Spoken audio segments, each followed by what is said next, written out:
Evangelho de Mateus, capítulo de número 8, nós vamos ler do versículo 28 até o versículo de número 34.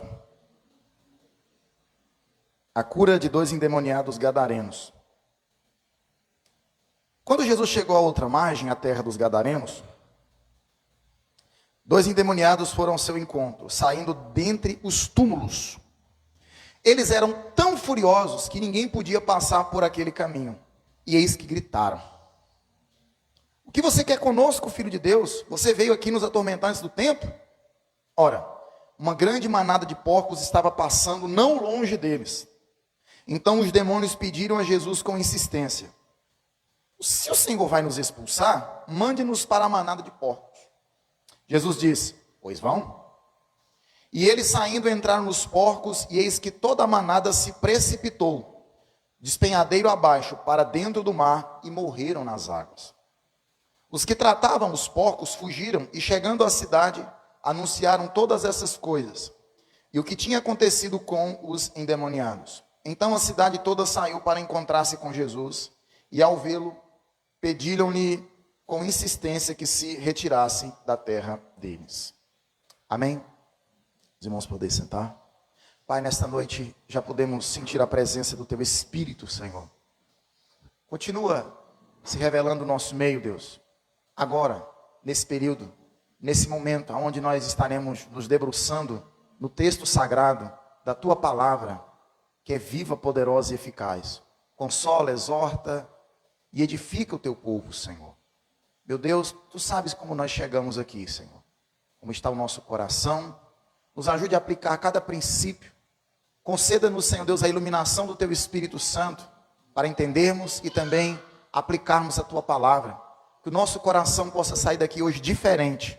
Faz o Teu reino avançar, meu Deus, por meio da palavra do Senhor. Senhor, nós glorificamos a Ti e Te pedimos todas essas coisas em nome de Jesus. Amém? Eu queria aqui usar pelo menos 2 minutos para falar sobre o avivamento de Asbury, em Kentucky, nos Estados Unidos. Eu estava ouvindo, está bombando na internet, né, irmão? Não precisa a gente comentar a respeito de isso que tem acontecido. Só para deixar bem claro para os irmãos, aquele mover de Deus começou com alguns jovens que ficaram depois do culto. Alguns, poucos jovens, que ficaram depois do culto. Fazendo o quê, pastor? Buscando a Deus em oração. E a dimensão daquilo foi tão maravilhosa, tão grande, que outros jovens foram chegando. E foram chegando. E de repente, para os irmãos que não sabem, lá é uma faculdade.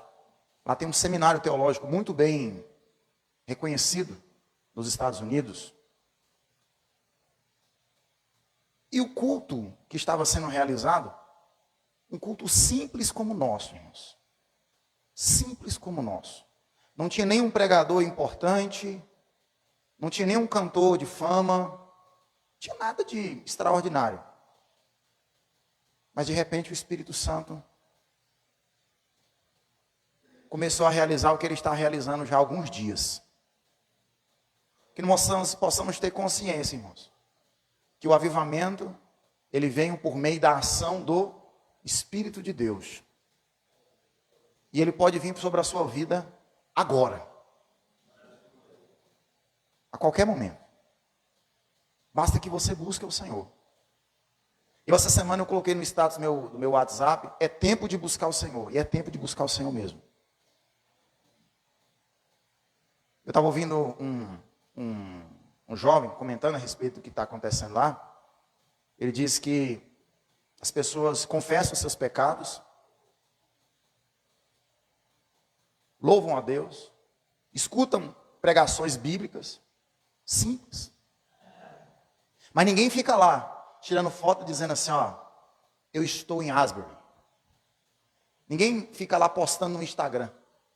Você não vê lá as pessoas com esse tipo de atitude. Ninguém está ali para se promover. Amém, irmãos? Que às vezes nós pensamos assim, eu congrego numa igreja pequena, simples, e parece que nada de extraordinário nunca vai acontecer, irmãos. Basta nós buscarmos o Senhor. Os grandes avivamentos do mundo, irmãos, aconteceram em cultos simples, onde talvez quem chegou ali nunca imaginasse que tomaria as proporções que aquele culto, aquela reunião tomou. Amém? Então nunca despreze um culto, um momento onde você pode se reunir junto com os seus irmãos para adorar a Deus, por mais simples que seja. Amém? Irmãos, nós acabamos de ler um texto e nós vamos dar seguimento aqui. Eu sei que eu não tenho muitos minutos, não sei nem se eu vou conseguir chegar até o final. Mas se eu passar um pouquinho do horário, você não fica bravo comigo, não, né? Um pouquinho. Jesus está lidando com uma situação muito desafiadora aos olhos dos homens. Jesus tinha acabado de acalmar o vento que fez com que a embarcação dos discípulos estivessem comprometida, a tal ponto de o barco estar quase que naufragando. Eles estavam quase que naufragando. Mas de repente, Jesus não volta para Cafarnaum. Jesus não toma uma direção para dar continuidade ao que alguns teólogos chamam de quartel-general do seu ministério. Era Cafarnaum. Alguns teólogos chamam de quartel-general do ministério de Jesus. O que Jesus faz? Jesus toma uma direção totalmente oposta ao que talvez eu e você, se nós estivéssemos ali, tomariam. Jesus, ele vai para as colinas de Golã, o lado oriental, para a cidade de Gadara.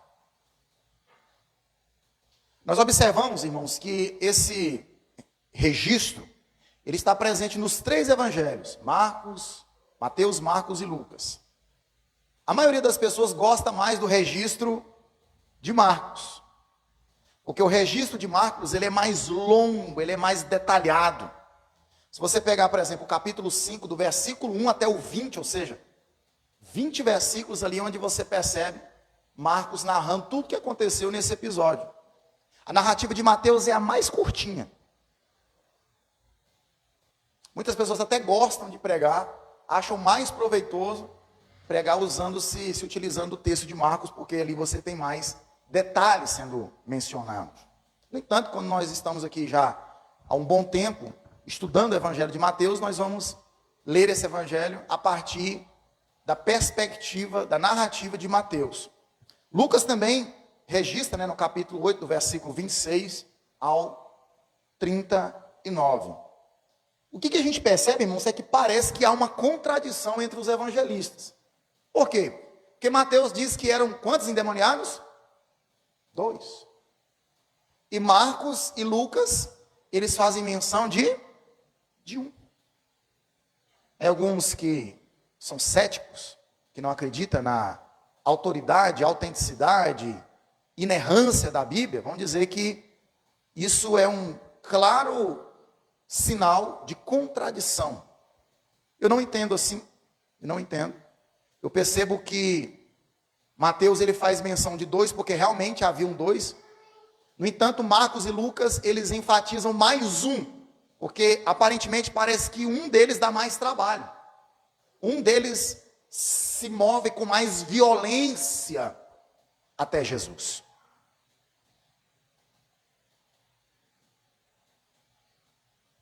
Em Marcos, nós encontramos a menção desse endemoniado, o pós-libertação. Depois que ele foi liberto, diz que ele estava ali calmo, como se ele nunca tivesse passado por tudo aquilo. E no Evangelho de Marcos também nós temos ali o relato de Jesus mandando ele ir para aquelas regiões para que ele anunciasse como que Deus tinha agido com compaixão em favor da sua vida. No Evangelho de Mateus você não percebe essas palavras. Por isso que nós precisamos ler os evangelhos, entendendo como cada um lida com algumas passagens.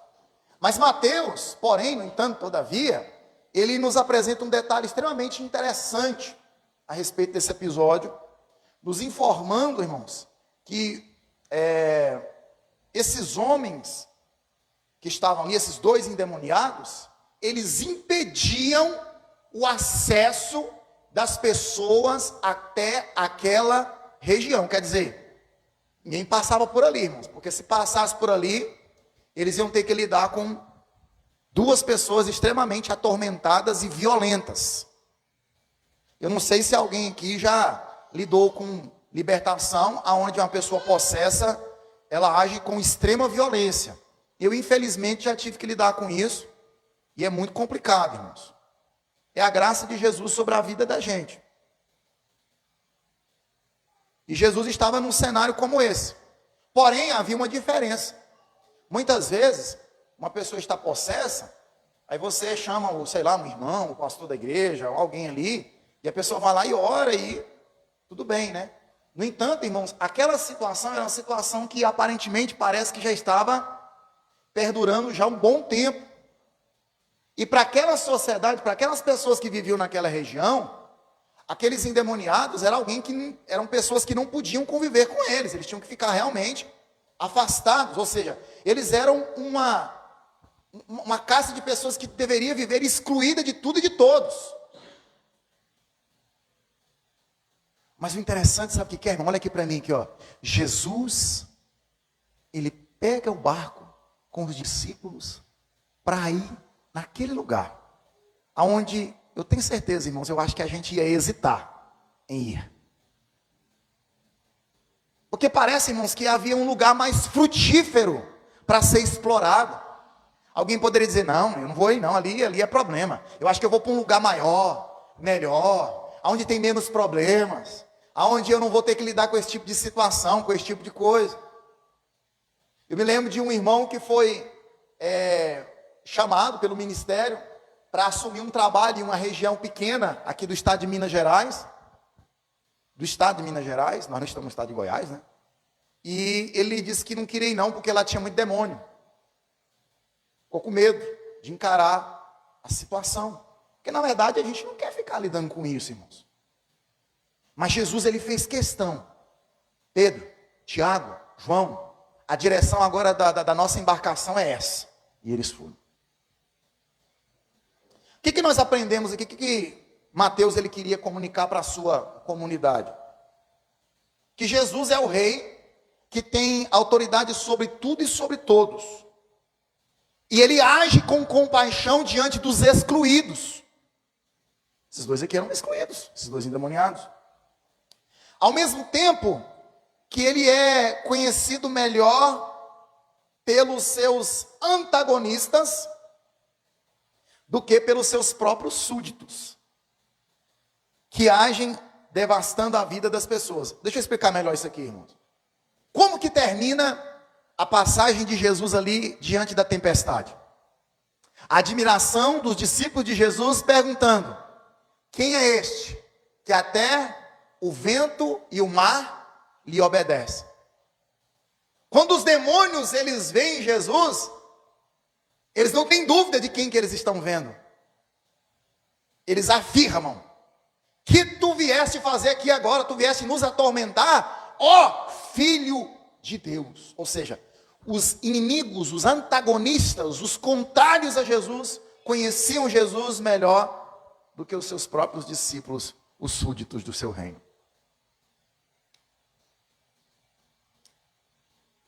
Para nós, irmãos, Jesus não se preocupa apenas com a produtividade em seu ministério. Presta atenção nisso. Jesus não estava preocupado apenas com números. Viu, irmãos? Olha aqui para mim. Jesus não estava preocupado apenas com números. Mas ele estava se ocupando para fazer com que os seus discípulos crescessem. Isso é uma lição. Jesus também quer mostrar que o ser humano valoriza mais as coisas materiais do que as pessoas. Nós vamos entender isso no texto. Jesus está também demonstrando o quanto o mundo espiritual ele é real. E o quanto Satanás pode assolar a vida de uma pessoa com violência. Por outro lado, também Jesus faz desse pária da sociedade, dessa pessoa que está ali, desprezado desses dois, um missionário na sua obra. Amém? Mas vamos aqui para o versículo 28, se você puder abrir a sua Bíblia aí, para nós acompanharmos. Diz assim, ó. Quando Jesus chegou a outra margem, a terra dos Gadarenos, 2 endemoniados foram ao seu encontro, saindo de onde? Dentre os túmulos. Eles eram tão furiosos que ninguém podia passar por ali. Nós vamos aqui falar primeiro, irmãos, de como era e pode ser terrível e poderosa a ação dos demônios. Jesus, que tinha lidado com um mar enfurecido pelos ventos, agora vai ter que lidar com demônios furiosos. Né? Era um despenhadeiro entre os sepulcros e ninguém tinha coragem de passar por ali. Imagine, irmãos, você lidar com pessoas violentas como essas, à beira de um precipício, de um despenhadeiro. Você ia querer passar por ali? Você querer beirar ali? Mas nós observamos que era terrível e poderosa a ação dos demônios. E o que nós entendemos com isso, irmãos? Que os demônios podem fazer do ser humano um ser irracional e incontrolável. Os demônios podem fazer isso. Eles podem tomar conta da mente da pessoa e fazer com que ela perca a noção da realidade. Agora, eu preciso também ser honesto, a tal ponto de dizer, irmãos, que nem sempre uma pessoa que Satanás está trazendo influência sobre ela, ela vai estribuchar no chão, ela vai botar a mão para trás, ela vai ficar rangendo os dentes, ela vai ficar com essas atitudes e características que são mencionadas aqui no Evangelho de Mateus e no Evangelho de Marcos. Os irmãos se lembram de Judas?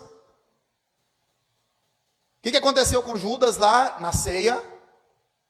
Satanás entrou em Judas.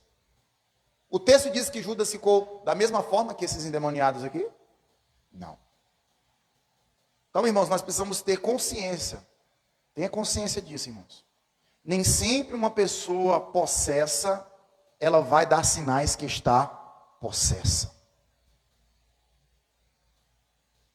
Guardaram? Nem sempre uma pessoa possessa vai dar sinais que está totalmente possessa. Eu acredito, irmãos, que existem pessoas nas grandes capitais do nosso país que se vestem muito bem, que têm uma vida muito estável e confortável, que estão totalmente possessas por demônios.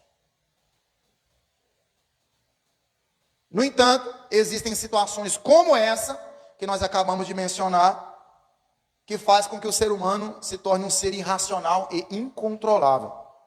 Esses homens, eles não podiam conviver nem com a família e muito menos com a sociedade. Segundo, irmãos, a influência dos demônios fazem deles seres que exalam fúria e violência. Agora vamos para o versículo número 29. Eles gritaram: o que você quer fazer conosco, filho de Deus? Você veio aqui nos atormentar antes do tempo? Olha o que eles estão dizendo para Jesus. Eles reconhecem quem é Jesus. Na verdade, eles fazem duas perguntas para Jesus, né? Duas perguntas para Jesus. Nós entendemos aqui, lendo isso, irmãos, que primeiro, os demônios, eles têm medo de Jesus. Ouviram aqui, irmãos? Os demônios têm medo de Jesus. Não tem medo de você não, crente. Tem medo de Jesus. Demônio não tem medo de crente não, irmão. Ele tem medo de Jesus. Ele treme diante da autoridade de Jesus que está em você. Mas por você não está nem aí contigo.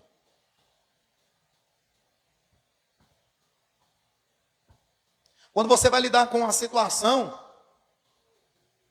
com humildade, com fé, diante de libertação, o maligno ou pessoas possessas, quando elas olham para um crente que está em comunhão com Deus, o que eles veem, irmãos? Eles veem a marca do sangue de Jesus, eles veem o brilho de Jesus, eles veem a autoridade de Jesus na vida daqueles que servem o Senhor. Jesus está realizando aqui um diálogo com eles. E a gente observa que Jesus separa. Jesus está aqui claramente aqui, ó, conversando com seres que estão tomando conta de pessoas que perderam a racionalidade. É tipo assim, eu estou conversando com uma pessoa, mas na verdade eu não estou conversando com ela. Eu estou conversando com um ser espiritual que está habitando dentro do corpo dela. E a gente percebe que é o texto que a gente que lida com essa questão de dialogar com o demônio é esse daqui. Agora tem gente que quer ficar conversando com o demônio o tempo todo, né?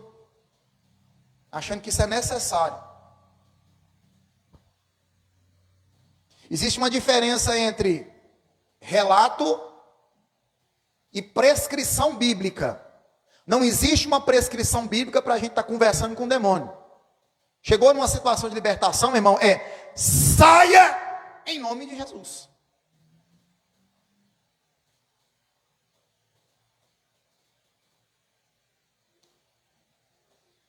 Em primeiro lugar, irmãos, nesse texto, Jesus é o único que pode libertar os homens. E também é o único que causa tormento naqueles homens. É o único. É o único que pode libertar e o único que causa tormento.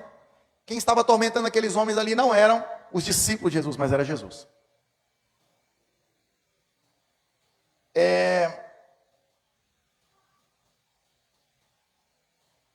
Quando eles dizem assim, vieste nos atormentar fora do tempo, por que eles falaram isso para Jesus? O que isso significa? Irmão, se tem uma coisa que, olha aqui bem para mim, aqui para você entender, nunca mais você vai esquecer isso, se é que você não sabe. Nunca mais você vai esquecer, se é que você não sabe. Se tem uma coisa que Satanás e os seus demônios têm consciência, é que eles vão passar a eternidade no lago de fogo. Que a sentença deles já foi dada por Deus. Eles vão ser lançados nesse lugar de tormento. No entanto, aqueles demônios, quando eles veem Jesus, eles pedem para Jesus não lançar eles nesse lugar escatológico de tormento. Por isso que eles dizem, você veio nos atormentar antes do tempo.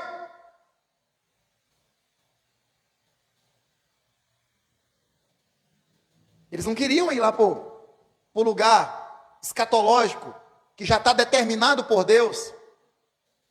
Já há um decreto de Deus dizendo, Satanás e os seus demônios serão lançados no lago de fogo. Eles não queriam. Naquele momento, não. Segundo, irmãos, eles reconhecem quem é Jesus, enquanto os discípulos do texto anterior estavam perguntando em quem é esse. Isso significa o quê? Que os demônios eram mais santos que os discípulos? Não. É que nem sempre uma teologia boa é sinal de uma verdadeira comunhão com Deus.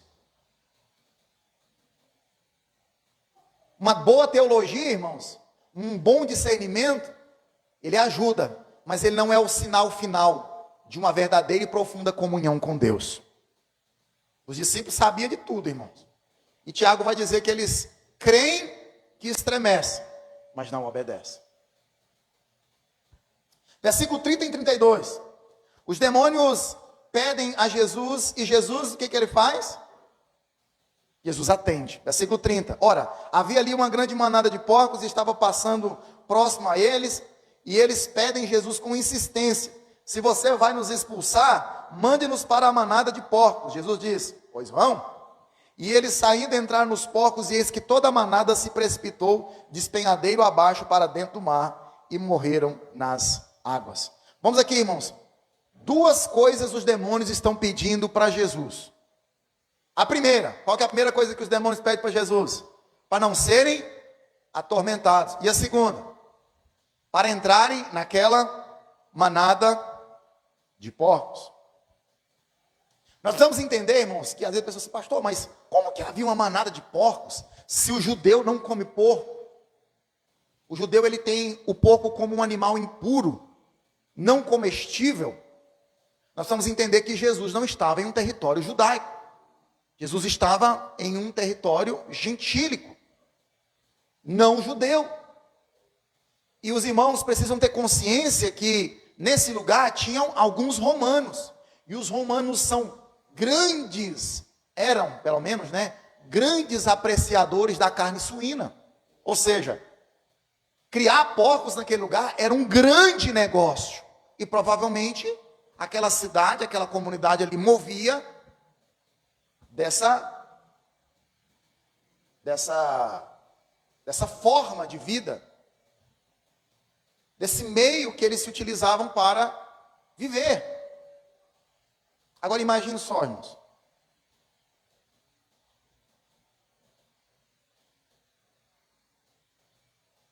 Imagine só, versículo 32. Jesus atende o pedido mesmo sabendo, porque Jesus sabia o que ia acontecer. 2.000 porcos para quantos demônios? 2.000 porcos para quantos demônios? 6.000 demônios, quer dizer que é 3 demônios para cada porco, né? Isso mesmo.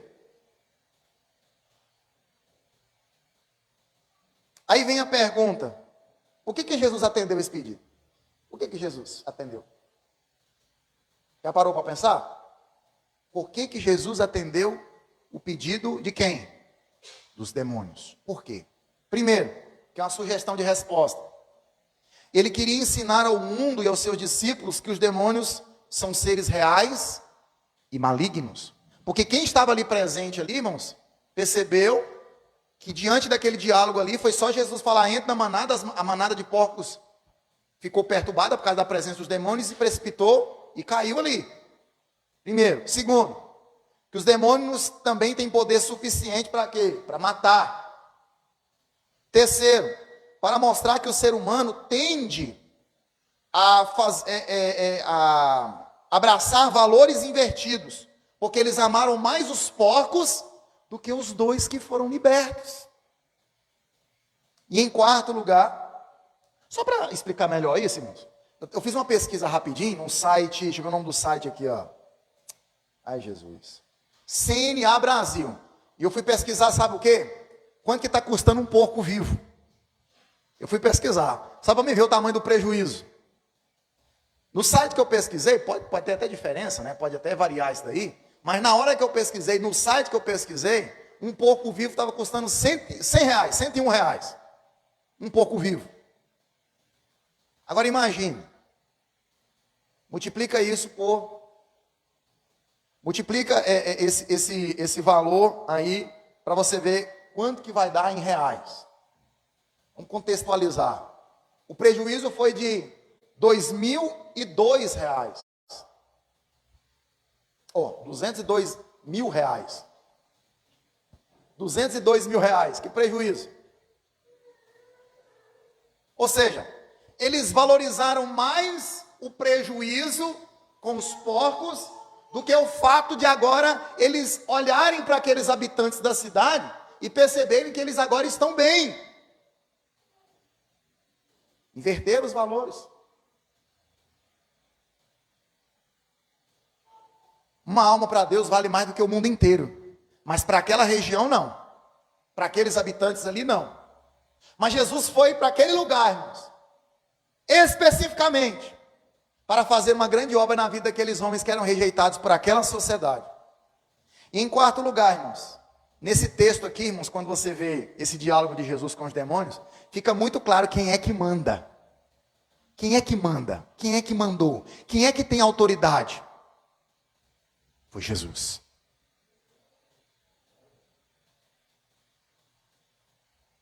Versículo 33 e 34, para nós encerrarmos aqui. Os que tratavam os porcos fugiram e chegando à cidade anunciaram todas as coisas.